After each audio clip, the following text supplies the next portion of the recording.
Marin San Quentin 2 2022 review.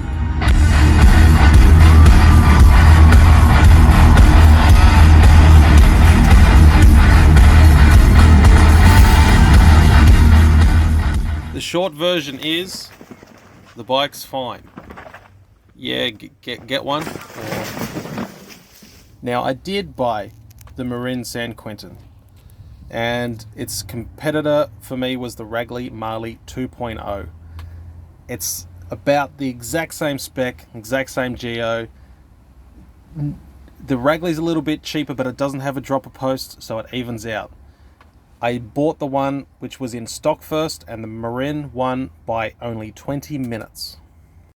Now, I never considered the Wrigley Marley 1.0, given it's a little bit more expensive. However, I think you should really look at it when you are looking at the Marin as well.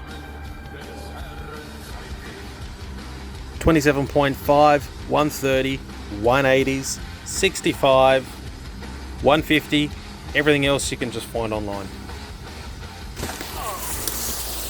Alright, let's talk fun. Smooth trails like this with these tiny little bumps, you can end up doubling them and hucking off them and doing bits and pieces like that. This bike and those like it love that sort of stuff. Now, what I've come to realise is that hardtails do not rule the roost on this one. On my old Giant stance, I noticed that I would huck certain things that were really rough. Something small like this I may not do, as it may not pop off as well, but I would land on stuff with a rough landing instead. So it's not opening up more opportunities with a hardtail, just different ones.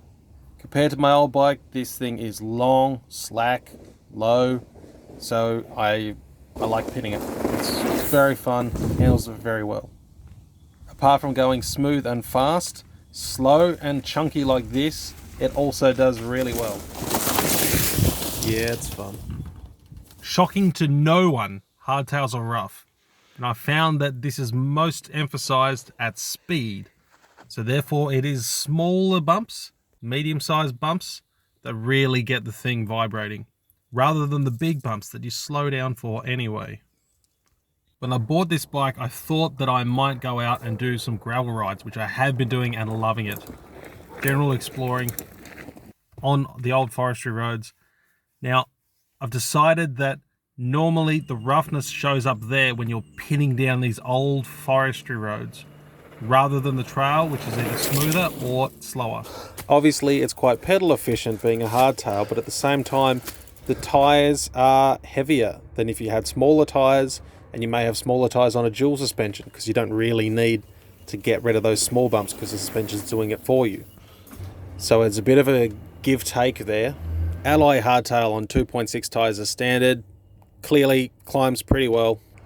I do have higher rise bars, which I'll talk about in a sec, on this bike, but it can be hard to get enough weight on the front. I notice on tricky technical stuff or just steep stuff in general, the front end's popping up doing wheelies all the time, so that's something to consider. I might end up chucking a 140mm stem on the front just to help with that. We'll see. Yes! Oh.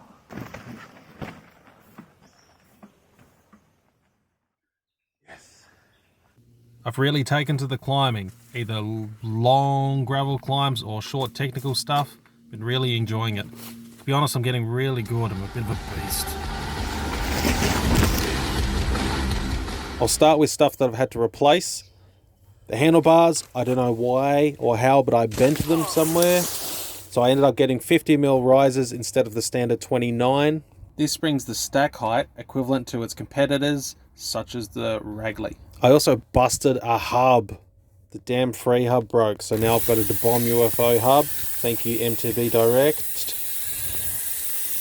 Beyond that, never rode the standard tyres. They looked too slow and heavy, and that's what people say about them. Straight onto Bontrager XR4 in a 2.6. I run a Tannis insert in the rear, which is for tubes, because I just kept tubes. Fuck you. Larger rotor up the front. Had to replace the rear with the hub anyway. Fun zipper bash guard. 1-up pedals. Fidlock water bottle, which I don't recommend. It's very hard to use while riding. And Died Pro. A new Bonchage saddle that the foam at least wraps around to the sides of the saddle, where the standard Marin one doesn't, so consider that. A few other little bits and pieces as well, but nothing interesting that's really worth mentioning. And the verdict is that there is no recommendation, just my opinion. And basically, I'm really enjoying this bike. If I had the Wraggley, I would enjoy that. If it was a Vitus, I would enjoy that. It's a really fun bike. I'm doing far more riding than I ever did in the past. I'm trying new things. I'm doing night riding, heading out in the morning in the trail, turn around when the sun comes up, come back. It's like riding 2 different trails. It's amazing. I really, really enjoy it. Is it the pick of the bunch? Not for me to say. The reason I chose the San Quentin 2 over the San Quentin 1 was standards. Front hub, rear hub, and the bottom bracket are all boost, unlike the San Quentin 1. Is it better than the Wraggley or a Vitus or a Giant? I've got no idea. You'll have to ask someone that knows, who's ridden a lot, such as Hardtail Party.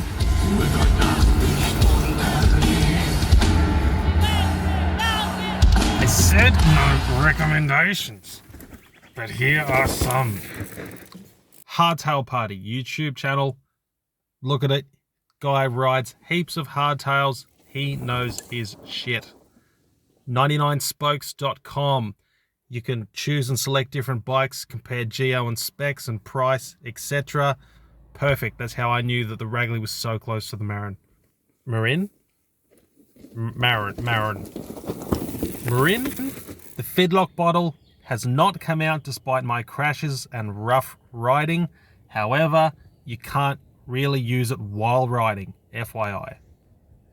The original tires are so aggressive out of the box, which means they're so slow. I was out of breath just looking at them, partially because I'm unfit. However, just note that they are very aggressive tires, and if you want to change them, factor new price tires into the price of the bike. These Bonchage XR4s, for example, were $160 for the pair. That's Australian dollars, so I guess that's like $9 US. I don't know. So just factor that in. Compliance in the rear end, I've got fuck all idea about that. Go to Hardtail Party, he knows. The only downsides have been the ISG tab threads were painted, so as I put the bash guard in, it chipped the paint away. I've also chipped paint where the rear brake caliper is. Lastly, if you're up on that 51 tooth and back pedal, the chain can come off and start to run down the cassette. I'm very happy with my Marin San Quentin. I really enjoy it. I think it's a great spec, great geometry. It's really getting me out on riding where I had stopped for many years.